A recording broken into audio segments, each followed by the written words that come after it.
How to change privacy and safety settings on Twitter, X. First, open the X app and tap on your profile picture in the top left corner.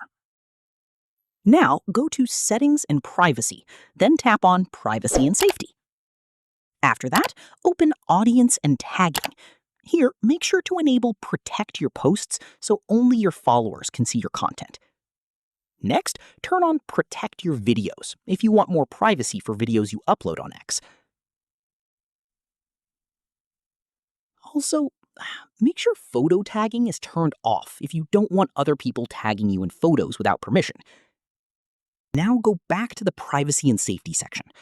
From here, you can manage the account options, like mute and block. Tap on it. If you want to mute specific words on X, tap on Muted Words. Then add the word or phrase you want to block from appearing in your feed. After entering the word, simply tap Save. These are some of the most important X privacy and safety settings you should enable to make your account more private and secure. And that's it. Thanks for watching.